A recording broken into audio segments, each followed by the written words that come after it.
Happy Sunday, everybody. Jimmy Cliff Day here again, and today we're going to be going through the 80s pretty quickly, talking about some of the records that he put out during that time. The first one being in 1980, Jimmy Cliff, I Am the Living. Very nice, stoic, handsome photo of him there on the front and on the back.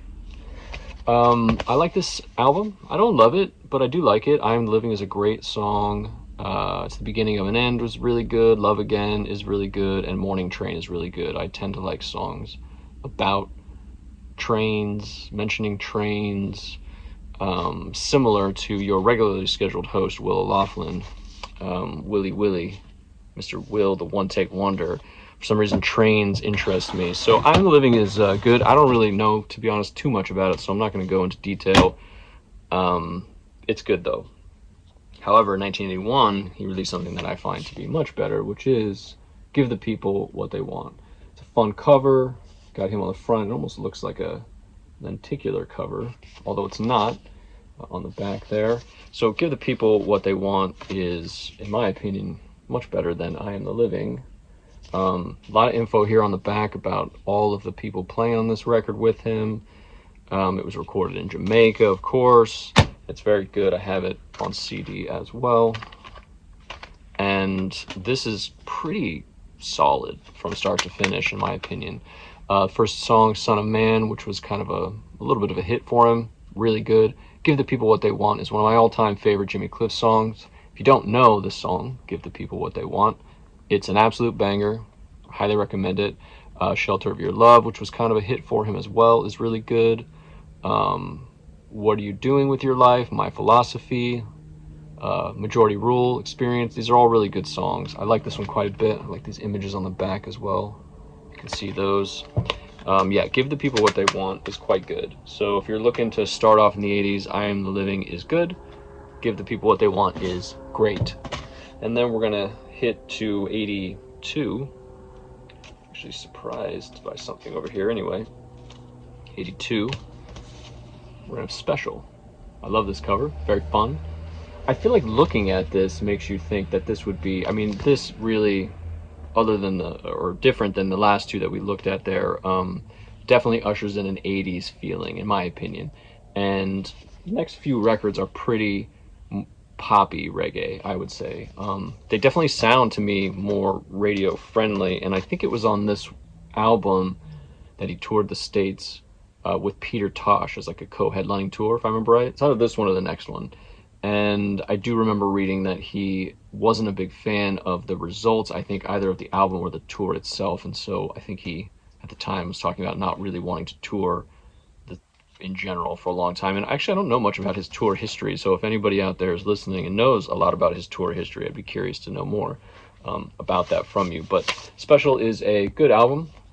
It's not my favorite of this sort of next 3-4 albums of his that I feel like all kind of have a similar vibe. At least as a standalone album, but it's got some really great songs on it. The first song, Special, is pretty good. I really like this song, Love Is All. I love the song, Peace Officer. Peace Officer is absolutely great. My favorite song on this album is Treat the Youths Right. I think Treat the Youths Right was a hit for him in Jamaica, but it wasn't maybe anywhere else. Treat the Youths Right is by far the best song on this album, in my opinion. If you're going to give one of them a shot, give that a listen to right now. It's absolutely wonderful. Keep on Dancing is good. Rub-a-Dub Partner I love. Roots Radical is excellent. The rest of the album is good but not great, but really for me, Peace Officer, Treat the Youth Right, Rub-a-Dub Partner, Roots Radical, those four are kind of in a row, are really good. I think Keep on Dancing was the one that was released as a single. Again, lots of info about who played on this album. I'm not really going into a lot of details about any of that. We're just kind of burning through these quickly, you know? So Special was 82, and then I think 83 was this one. Yeah, 83 was The Power and the Glory. Yes, The Power and the Glory. Sorry, I was just thinking to myself something. But this is also very good. I like this cover quite a bit. You're getting that 80s vibe. Yeah, on the back here, he's got a psalm, Psalm 87, a psalm for song for the sons of Korah. His foundation is in the holy mountains. Goes through a whole Psalm 87 there. If that's interests you there, you can pause this video and read that if you want. So this one's good. It's not great. I don't like this as much as the last one. However, it does have a couple really great songs. It's something that I feel like is frequent on some of his 80s albums for me. Like, maybe not as a whole are they great, but there's a lot of really great songs. And this one has Reggae Night, which was kind of a big hit. I think it was nominated for a Grammy, I want to say. But for me, again, not everybody, right? But speaking for myself, Piece of the Pie, classic. Such a good song. It's the last song on the LP here on side one, and it's so good. My two favorite songs on this are for sure Piece of the Pie and Power and the Glory. Piece of the Pie would be in my top 10 favorite Jimmy Cliff songs for sure, maybe top 5. It's really good. It's up there with Treat the Youths Right. Yeah, so Roots Woman, Piece of the Pie are really good. Reggae Night is as poppy as you're going to get with Jimmy Cliff's reggae sound for sure. If you know Reggae Night, if you hear it, you might know it. If you go listen to it, I just feel like you'll kind of get a vibe of his sort of what he was maybe trying to do in the 80s anyway. So that's that. And then going along with that, you got Reggae Nights, which is just the single. And all this is, I think, is just Reggae Nights, the song, and then Reggae Nights, the instrumental version on the other side. What's interesting is, says it's Reggae Night on this, and when he's singing, he's saying Reggae Night, but then Reggae Night, yeah, not nights, but then on this, for some reason, it's called Reggae Nights, which I thought was interesting. So that was a little single, little 12-inch single that came out with that. I, of course, have that on the old CD as well. Unlike some of the other CDs we looked at, which we had that Wounded Bird, I think, had released a bunch of them. Again, I didn't do any, I keep forgetting to look to see if they released a bunch more of his stuff, like remastered versions of his albums on CD, or with the special bonus tracks or anything like that. But I keep meaning to do it, but I don't have any of those if they do exist. Just the sort of standard CD, again, which is very good. Simple, 9 songs. Some of these CDs, I think some of these older original CDs are kind of hard to find. Some of them are kind of pricey, which is interesting, prior to him even passing, actually. So that's 83. And then I think, this is a good question here. I don't remember. Oh, yeah. I do know. So listen, we're going to get into the next album in a weird way, which is this one, Cliffhanger. I don't have Cliffhanger by itself, either on CD or on vinyl, sadly, but Cliffhanger's got this great photo of him there, which I love, with his jacket.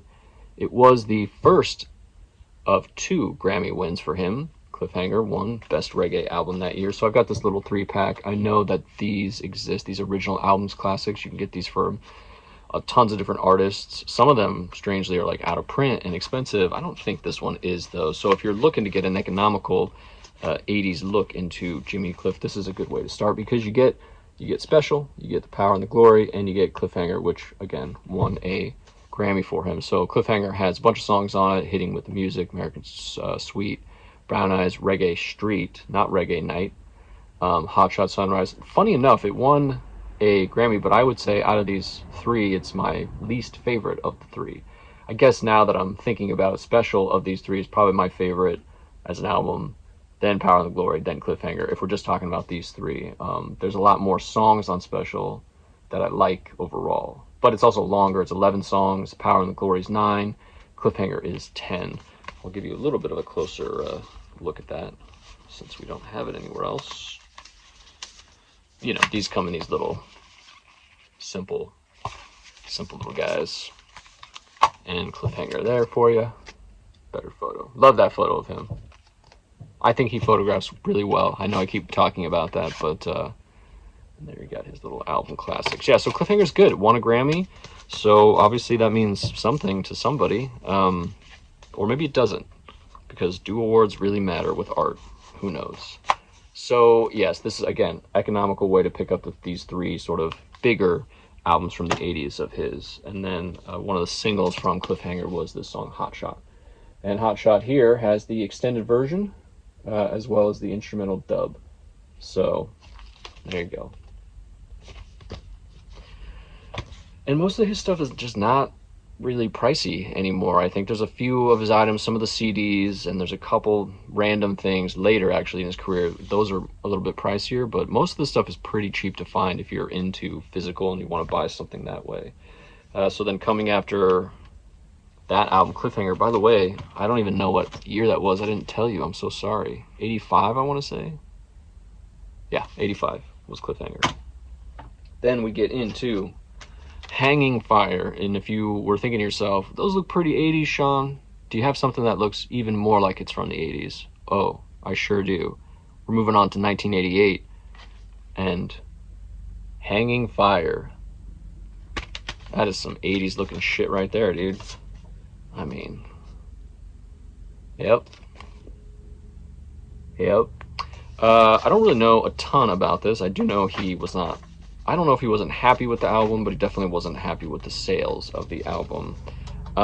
Actually, strangely enough, for some reason, I think maybe because I kind of forgot it was on, I listened to this CD like 3 times in a row the other day. It just kept looping, which is great about CDs.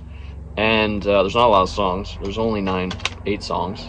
And it grew on me as it went along, but it's for sure not as good as any of the 3 previous, in my opinion. The first song, Love Me, is great. Girls in Cars is fun. Reggae Down Babylon is fun. Soar Like an Eagle is the last song. But it's kind of forgettable. No offense, Jimmy, but I think no offense taken because he, didn't love it himself. So that's 88. Very 80s looking, right? Then we have a couple live things that were put out, which is this Jimmy Cliff. It's just Jimmy Cliff, yeah. Jimmy Cliff, the best of in concert, as well as Jimmy Cliff in Brazil. I know not everybody's into live recordings. Willie the One Take Wonder in particular turns his nose up at the old live recording from time to time. And I get that. I think a lot of times it depends on the recording. Also, when an artist is releasing a deluxe edition, or hey, we've got hidden tracks that you've never heard, not hidden tracks, but bonus tracks you've never heard, and then they just release live songs, live versions of the same album. In fact, Black Sabbath is sort of notorious for this. Those deluxe editions that they put out of all of their albums, through all the different, incantations of singers, they basically, the second disc is like, it's maybe a couple demo versions and then just a bunch of live songs. Maybe for metal bands, that's something that people want more often. I feel like Metallica does the same thing a lot. But I would prefer to hear, like, are there not more tracks? Are you not missing more things? Anyway, that's a gripe about something completely unrelated to, other than we're talking about these 2 live CDs. I actually like both of these. I have not re-listened to them in quite some time, but I think you know what I'll be doing today. So yeah, so Jimmy Cliff in concert, it's the best of, and then Jimmy Cliff in Brazil. So I think these are kind of various times. I want to say the In Brazil one came out in 89. That must be right, because it looks like the recordings are from 82, 83, 85, and 89. And it's got all the hits from the 80s here. Reggae Night, a song from the one of his later albums from 89 that we haven't got to quite yet, that I love. Now and Forever, Hot Shot Special, Rebel in Me, We Are All One, Love Heights, Sunshine in the Music, Reggae Street. Actually, a lot of 80s songs on this. The difference being, I guess, on this one that these are all 70s songs and earlier. And this compilation came out, who knows when. This says 76. Maybe this was actually released in 76. That would make sense since there's no 80s songs on it, but then the CD came out in the 80s, so I guess maybe I flubbed by putting this in here. But anyway, 2 live CDs. Not for everybody, but I like them both.